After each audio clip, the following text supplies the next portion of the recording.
chacun, frères et sœurs.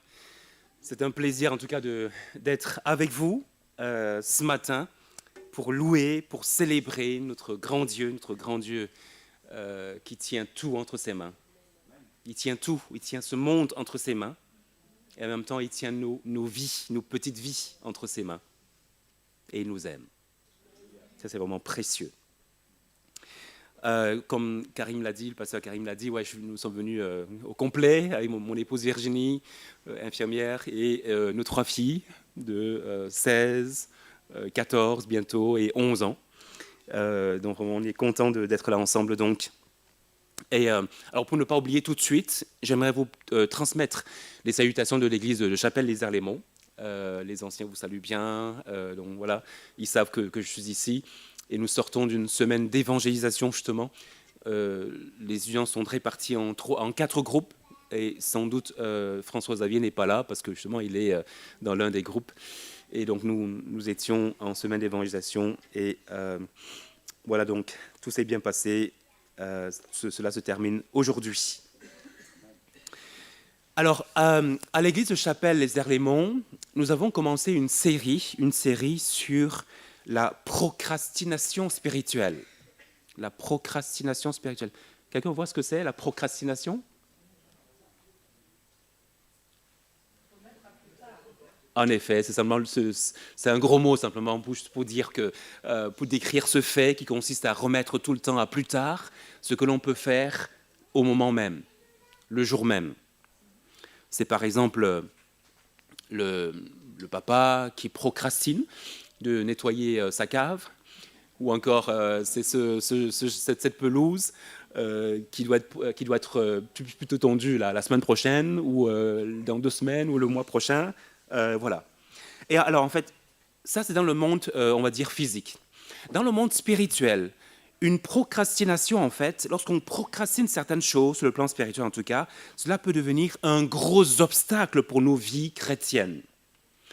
Et ce matin, c'est la question du pardon que j'aimerais qu'on voit. Nous allons tout doucement vers Pâques. Et comme il a été dit dans plusieurs prières, Jésus est venu donc tout spécialement pour ce moment de Pâques, pour mourir, pour notre pardon, pour notre rédemption. Un chrétien peut-il ne pas pardonner? Est-ce qu'il faut pardonner tout le temps?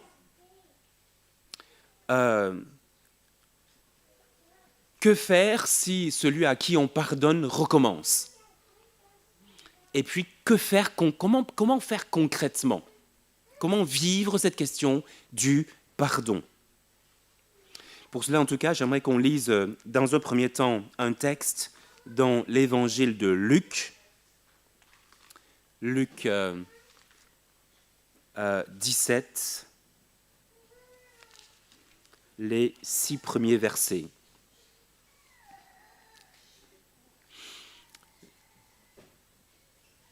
Luc 17, verset 1. Jésus dit à ses disciples, « Il est impossible qu'il arrive des occasions de chute, mais malheur à celui par qui elles arrivent. Il serait plus avantageux pour lui qu'on lui mette au cou une pierre de moulin et qu'on le lance dans la mer que s'il était une occasion de chute pour l'un de ses petits. Prenez garde à vous-même. Si ton frère a péché, reprends-le. Et s'il se repent, pardonne-lui. S'il pêche contre toi 7 fois dans un jour, et que 7 fois il revienne à toi en disant « Je me repens », tu lui pardonneras. Les apôtres dirent au Seigneur, « Augmente-nous la foi. » Et le Seigneur leur dit, « Si vous aviez la foi comme un grain de moutarde, vous diriez à ce mûrier, « Détache-toi et plante-toi dans la mer, et il vous obéirait. » jusqu'ici pour commencer. Prions encore, je sais qu'on a prié, mais prions encore. Tendre Père, nous voulons encore nous tourner vers toi. Étant donné que la question est délicate, nous ne voulons pas écouter seulement ta parole, qui est claire, mais nous voulons la mettre en pratique. Et cela pour notre bien, et surtout pour la gloire de Jésus notre Seigneur. Amen. Alors par rapport à cette question du pardon, j'aimerais vraiment signaler que la situation sanitaire actuelle, on va dire, aggrave un petit peu les choses avec les différents conflits confinements successifs que l'on a eus. La situation peut s'aggraver au niveau des familles, au niveau des couples, au niveau sociétal de manière globale. La psychologue française Françoise Touzeau, T-U-Z-O-A-U, a récemment en tout cas signalé que les cabinets de psy en ce moment sont bondés. Il y a eu une explosion de cas psychologiques, explosion de crises d'angoisse, de violence, de suicide, et cela même parmi les enfants, ce qui est quand même assez notoire. Et bien sûr, forcément, parmi les adultes. Elle note qu'il y a 16 fois plus de violences domestiques chez les plus de 45 ans. Elle note aussi qu'il y a 5 fois plus de violences sexuelles dans les familles, en lien notamment avec cette situation que nous avons traversée. Il y a 1,5 fois plus de suicides. Et il faut dire en fait que les chrétiens qui sont dans ce monde, forcément, nous, vous, chrétiens, qui sommes dans ce monde, quelque part, il faut dire qu'il est possible que quelques-uns parmi nous ce matin soient concernés. Donc, c'est seulement le cas de dire que cette question du pardon est une question sérieuse, une affaire sérieuse. Elle est indispensable, elle est importante avant que les choses ne dégénèrent. Je vous ai annoncé quelques questions que j'aimerais traiter. Tout d'abord, donc, commençons par ce verset 3 de Luc 17 qui dit ceci. « Si ton frère a péché, reprends-le. » Reprends-le. En gros, si tu vois ton frère en train de pécher, va, reprends-le. Si tu vois ta sœur en train de pécher, va, reprends-la. C'est vraiment le cas de dire que nous sommes quelque part les gardiens des uns des autres. Nous sommes une famille chrétienne déjà, et bien sûr, en tant que famille chrétienne, nous sommes appelés à être des gardiens les uns des autres. Et vous voyez, ici, il est dit tout de suite, en fait, il est dit, s'il se repent, pardonne-lui. Tu vas voir le frère, la sœur, bien sûr. Alors on va voir il y a dans une attitude de bienveillance, bien sûr. S'il se repent, tu lui pardonnes.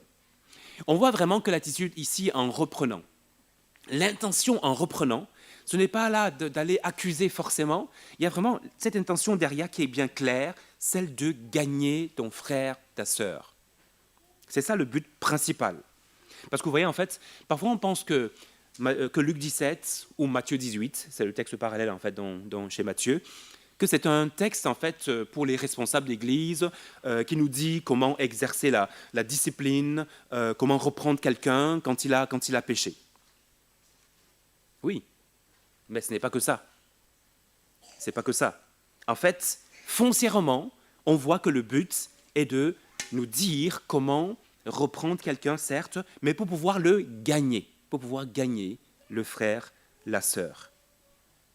Et justement, la première leçon qu'on peut déjà tirer ce matin, en lien avec ce verset 3, c'est que dans un conflit, dans une dispute, l'intention doit être non pas de chercher à voir comment punir, non pas de chercher à voir qui a tort ou avoir raison, mais l'intention en tout cas doit être de comment gagner l'autre, comment gagner mon frère, ma sœur. Dans Matthieu 18 d'ailleurs, au verset 15, le texte parallèle comme j'ai déjà dit en fait, il est dit que cela doit se faire seul à seul. Si ton frère, ta sœur a péché, va la voir seul à seul. Si la personne écoute, alors c'est gagné. Pas la peine d'en faire la publicité. Et si je dis ça, j'aimerais vraiment insister sur ce verset 15, parce qu'en fait, il est très clairement dit en fait, que cela doit se faire seul à seul. La première personne qu'on doit aller voir quand il y a un problème, c'est la personne concernée. Ce n'est pas une troisième, une quatrième ou une cinquième personne. Ce n'est même pas le pasteur en fait. La parole de Dieu nous dit, c'est la personne qu'on doit aller voir. Bien sûr, si l'affaire est grave, oui, d'accord, oui, on peut porter à la connaissance du pasteur ou quelqu'un d'autre, mais de manière précise, c'est la personne en question qu'il faut aller trouver.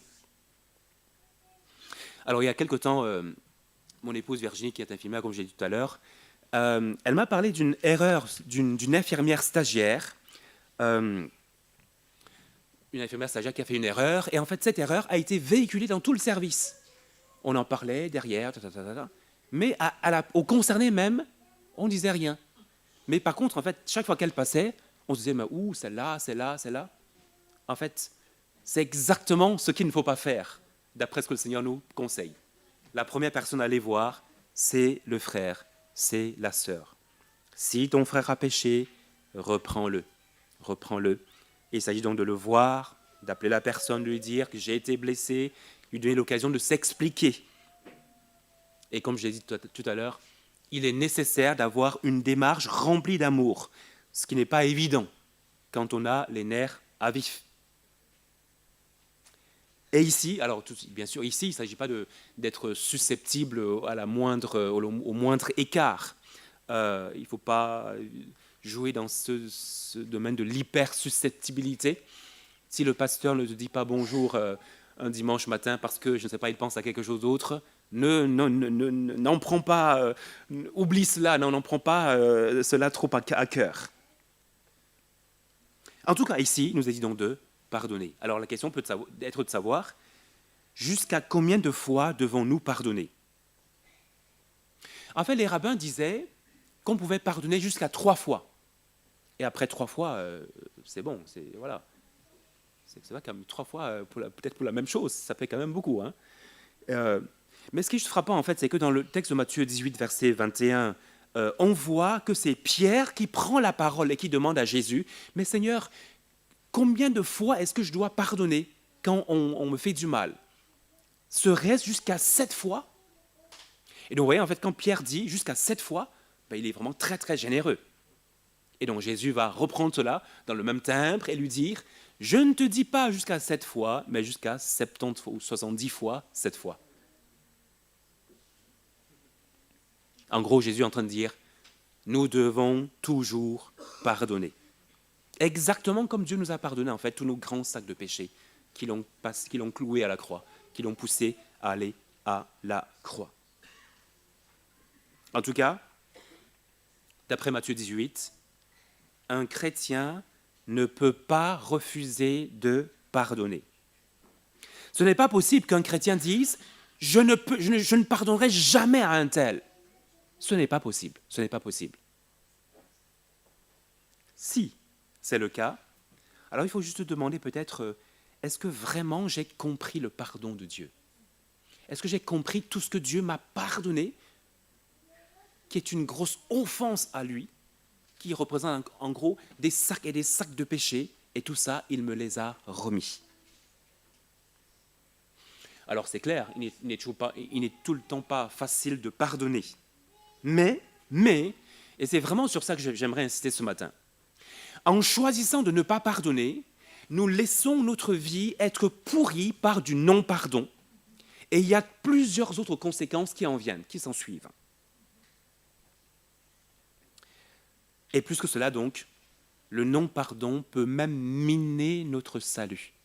Peut même miner notre salut. Relisez Matthieu 18 pour vous apercevoir de cela. Alors, je ne suis pas en train de minimiser, je suis conscient vraiment qu'il y a certains péchés qui sont vraiment problématiques, comme par exemple un adultère non repenti en particulier. Jésus, de toute façon, lui-même dit très clairement que c'était un motif de divorce. Mais même en fait dans ce contexte de divorce, il peut y avoir pardon. Alors, écoutez bien, comprenez-moi bien, pardon ne veut pas forcément dire réconciliation. Mais je vais peut-être y revenir dans un instant. En tout cas, Luc 17, verset 4, si ton frère pêche contre toi et s'il revient en disant « Je me repens, je te demande pardon », tu lui pardonneras. Et la question peut maintenant être de savoir en fait, s'il ne revient pas et me demande pardon, qu'est-ce que je fais? Je ne pardonne pas? Je laisse la chose pourrir ainsi? J'aimerais vraiment souligner ici qu'il y a deux dimensions au pardon. Deux dimensions au pardon. Et pour cela, relisons cet autre verset que j'avais en tête pour ce matin dans Marc 11. Marc 11. J'ai vraiment trouvé ce verset, ces deux versets surprenants dans mes lectures. Dans Marc 11, au verset 25, voici ce que Jésus dit. Bon, bien sûr, déjà, verset 24. Tout ce que vous demanderez en priant, croyez que vous l'avez reçu, et cela vous sera accordé. Et lorsque vous êtes debout en prière, si vous avez quelque chose contre quelqu'un, pardonnez, afin que votre Père qui est dans les lieux célestes vous pardonne aussi vos fautes. Mais si vous ne pardonnez pas, votre Père qui est dans les cieux ne vous pardonnera pas non plus vos fautes. Ce verset m'a vraiment frappé, surpris. Imaginez-vous, ici en fait, vous vous levez le lundi matin, demain matin à 6 heures, vous êtes en train de prier, et subitement vous vous rappelez que vous avez quelque chose contre tel. Qu'est-ce qu'il faut faire? Alors dans l'idéal, ce serait d'aller trouver la personne, comme on l'a lu dans Luc 17, pour lui parler de la chose, lui demander pardon pour ce dont on se rappelle, ou encore lui téléphoner. Mais bon, quand même, à 6 heures du matin, c'est un peu tôt. Ou encore, c'est le moment de la Sainte Seine, le pasteur Karim a présidé, et puis là, hop, subitement, vous rappelez que tiens, tel a quelque chose contre moi, ou alors j'ai quelque chose contre tel. Qu'est-ce qu'il faut faire? Laisser la Sainte Seine? Peut-être. En tout cas, Jésus nous donne la réponse ici. Ici, qu'est-ce qu'il dit? Pardonne. Pardonne. Ce verset nous dit pardonne. Et on se dit, mais attends, à qui? Mais pas à Dieu quand même, on est en prière. Ce n'est pas à Dieu qu'on demande pardon. Ici, en fait, il s'agit de pardonner à la personne. Mais oui, mais elle n'est pas là. Oui, d'accord, mais pardonne devant Dieu. Et c'est la première dimension du pardon. Le pardon d'abord devant Dieu. Ici, en fait, on voit très clairement donc, que dans Matthieu 18, il y a une deuxième dimension qui est soulignée. Et ici, dans Marc 11, c'est la première dimension. Et cette étape-là, en fait, je devrais dire, elle est capitale. Elle est fondamentale. Elle est primordiale. Étant donné que Dieu est la première personne que l'on va voir quand on va mal, il est logique de comprendre, en fait, de se dire que c'est d'abord devant Dieu qu'on doit régler cette affaire. En tout cas, Marc 11, verset 25 nous dit « Pardonne, pardonne ». Donc, première étape, demande, pardonne, ou pardonne en tout cas la personne, et cela devant Dieu, devant Dieu. Et même s'il pêche contre toi 7 fois, et que 7 fois il revienne en disant « Je me repens », tu lui pardonneras. Et là, en fait, il y a là une deuxième dimension du pardon, le pardon qui se passe devant la personne, avec la personne, devant le concerné, devant les hommes. Donc d'abord devant Dieu, ensuite, et seulement ensuite, devant les hommes. Alors prenez un exemple. Alors je suis désolé, j'ai préparé un beau PowerPoint pour vous, mais je l'ai fait un format qui n'est pas supporté, donc voilà. Bon, on essaie de rattraper un peu comme on peut, mais bon, c'est pas exactement cela. Il y avait une belle image que j'avais trouvée notamment. Deux amis, appelons-les Innocent et l'autre Dingo. Vous connaissez Dingo? Les dessins animés de Mickey Mouse. Moi, quand je regardais avec les filles, ça m'impressionnait tout le temps. Ouais, Dingo, ce monsieur qui, lorsqu'il marche, il y a son bonnet qui saute tout le temps là. Et bien, c'est lui Dingo. Donc voilà, c'est deux monsieur, Innocent et Dingo, qui ont un problème. Dingo fait du mal à Innocent, comme par hasard. Eh bien, bien sûr, là, euh, si Dingo, en fait, va trouver Innocent pour demander pardon, alors Innocent pardonne. Et dans ce cas, l'affaire est terminée. L'affaire est close. Mais en même temps, imaginez que Innocent aille trouver Dingo, et Dingo lui dit, mais je ne sais pas de quoi tu parles, c'est quoi ce truc-là je ne vois pas de quoi tu parles, je ne vois vraiment pas de quoi tu parles. Alors peut-être que Dingo n'est pas conscient d'avoir fait du mal, ou qu'il n'avait pas l'intention de faire du mal. Et dans ce cas, en tout cas, Innocent, le fait qu'Innocent vienne voir Dingo va permettre à Dingo de commencer à se rendre conscient, en tout cas, qu'il a probablement fait du mal à Innocent. Et la chose peut peut-être faire son chemin jusqu'à ce que Dingo se rende compte qu'il a réellement fait du mal. Alors là, ça peut prendre un certain temps, hein. Mais quand il se rend compte, alors ce qui doit se passer, dans l'idéal, c'est que Dingo doit aller trouver Innocent et demander pardon pour le mal qu'il a fait. Et là, donc, c'est terminé, l'affaire est close. Mais ça, c'est l'idéal. Ça, c'est l'idéal. Dans la pratique, il peut y avoir des complications.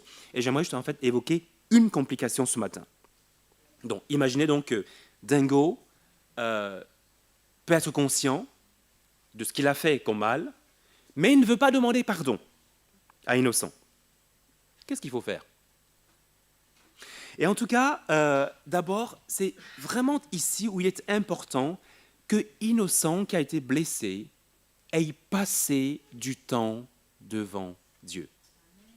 Et qu'il ait pardonné la chose à Dingo devant Dieu.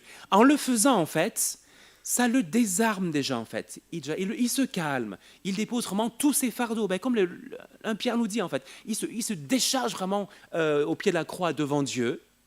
Et bien sûr, quand il ira trouver Dingo, il sera plus apaisé.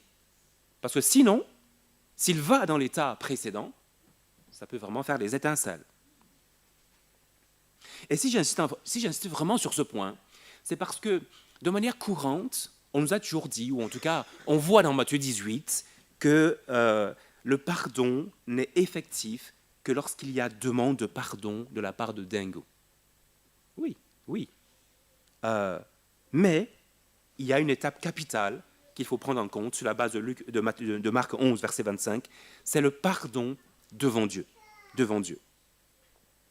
Innocent doit pardonner à Dingo devant Dieu, et ces étapes sont capitales pour vraiment ne pas charger sa conscience d'inutilité, en fait, de choses qui vont nous bloquer dans notre vie.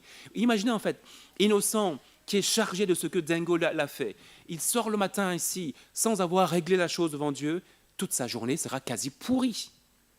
Alors que s'il dépose la chose devant Dieu, en pardonnant à Dingo n'est pas là, mais il dépose la chose devant Dieu, quelle légèreté avec laquelle il va sortir et il va casser ses occupations.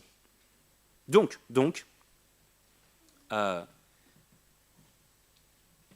troisième leçon pour ce matin, c'est que la première phase du pardon, la plus importante pour le chrétien, doit se passer devant Dieu. D'abord devant Dieu. Et en même temps, vous voyez, en fait, la réconciliation ne pourra avoir lieu que lorsque Dingo viendra voir Innocent et qu'ils s'expliqueront et que l'un et l'autre, et que notamment Dingo demandera pardon à Innocent ou l'inverse. Parce qu'en fait, on va, dans un instant là, on va voir, il y a toujours de quoi demander pardon. Et en réfléchissant à cela, en fait, je me suis rendu compte que quand on s'arrête un peu dessus, on se rend compte en fait que c'est exactement ce que le Seigneur Jésus a fait pour les hommes. Qu'est-ce qui se passe à la croix? Jésus est à la croix, et qu'est-ce qu'il dit? Père, pardonne-leur, car ils ne savent pas ce qu'ils font. Oui, ici, il pardonne aux hommes, déjà, à ceux qui l'ont crucifié, ceux qui lui lancent, etc., ceux qui jouent avec lui, etc. Il dit donc, demande au Père de leur pardonner. Mais ici, en fait, personne parmi eux n'a demandé pardon. Mais Jésus dit, Père, pardonne-leur. Ils sont aveugles, ils ne savent vraiment pas ce qu'ils font. Luc 23, verset 34. au verset 42, on voit en fait que c'est seulement plus loin, au verset 42 donc, que l'autre brigand, il est travaillé dans sa conscience et qu'il dit, mais Seigneur, enfin, il voit en fait que Jésus est vraiment juste, et donc il demande un gros pardon à Jésus. Et c'est après cela que Jésus applique le pardon qu'il a déjà accordé devant Dieu à ces hommes, y compris à ces deux personnes, ces deux larrons qui sont l'un à droite, l'autre à gauche. Jésus donc applique ce pardon à cette personne qui demande pardon. Et comme vous savez, l'autre brigand qui est à côté, qui ne demande pas pardon, il ne rentre pas à pardonner. Pourtant, Jésus lui a pardonné à tous les hommes devant Dieu auparavant. Et cette étape-là, en tout cas, elle s'appelle la réconciliation. Lorsque le pardon a lieu donc entre hommes, entre personne à personne. En tout cas, vous voyez vraiment que c'est une erreur. C'est une erreur de penser en fait que le pardon est inconditionnel. Il doit y avoir demande de pardon. D'ailleurs, c'est comme le pardon de Dieu.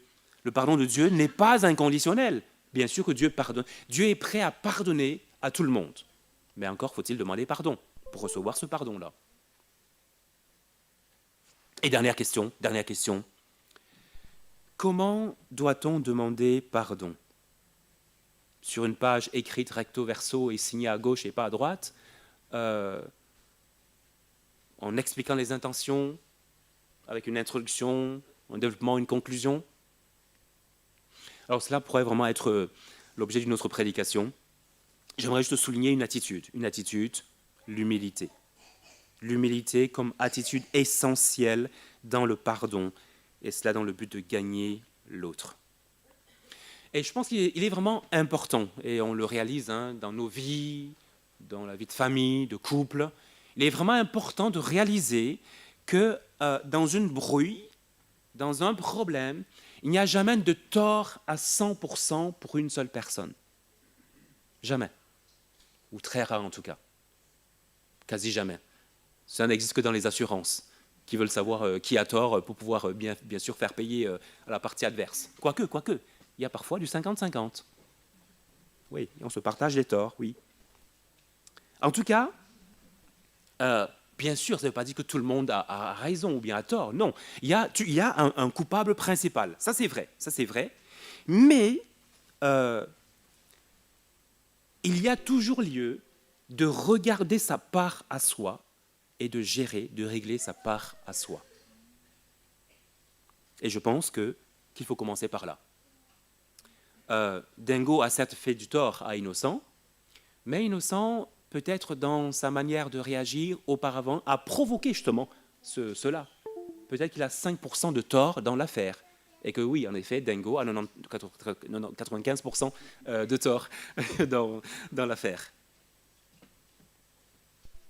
En tout cas, si Dingo ne demande pas pardon pour ses 95% de tort, c'est son problème devant Dieu. Ce qui concerne Innocent, ce sont ces 5%. Et ça, il doit les traiter devant Dieu. Demander pardon et demander, bien sûr, devant Dieu pour ces 5%, et même devant Dingo pour ces 5%. Donc, quatrième et dernière leçon pour ce matin, je dois m'occuper de mes 5% de tort en demandant pardon à Dieu et en demandant pardon à l'autre pour les 5% où j'ai tort. Et vous voyez, en fait, lorsqu'on fait cela, et ça demande de l'humilité, lorsqu'on arrive à faire cela, vraiment, c'est un boulevard tout ouvert pour que l'autre s'occupe de ces 95% et qu'un pardon, voire une réconciliation, puisse avoir lieu. Et vous voyez en fait que dans tout cela, l'intention, c'est de gagner l'autre. Si je veux gagner l'autre, alors je peux m'arrêter sur mes 5% et les traiter et demander même pardon à l'autre pour cela, bien que je sache en fait que c'est pas moi qui suis entièrement fautif dans l'affaire. Et si la personne le reconnaît, alors, merci Seigneur, j'ai gagné mon frère, j'ai gagné ma sœur. En tout cas, nous devons être prêts à demander pardon pour ce qui nous concerne, même si ce n'est que 5%. Alors, résumons simplement ce qu'on a vu ce matin. D'abord, on a vu que la parole de Dieu nous invite vraiment à toujours pardonner, à avoir en quelque sorte cette propension à pardonner dans le but de gagner l'autre. Dans le but de gagner l'autre. Puis on a vu en fait que la première phase, la phase la plus importante du pardon pour le chrétien, se passe devant Dieu. Devant Dieu. Voilà ce que la parole de Dieu nous invite à faire. Devant Dieu. Et après cela, seulement après cela, devant les hommes. Et on vient de voir donc que nous sommes invités à traiter convenablement nos 5% où nous avons tort, en demandant pardon à Dieu et à l'autre pour ces 5%. Et j'aimerais simplement dire, en fait, pour terminer ici, que peut-être qu'en écoutant tout cela, tu te dis, tu sens, tu vois que tu as du mal à pardonner. Peut-être qu'il y a une vieille affaire qui revient sans cesse, que tu procrastines sans cesse, que tu refoules sans cesse, dont tu refoules sans cesse la demande du pardon. Alors peut-être, conformément à ce qu'on a vu ce matin, commence à pardonner devant Dieu.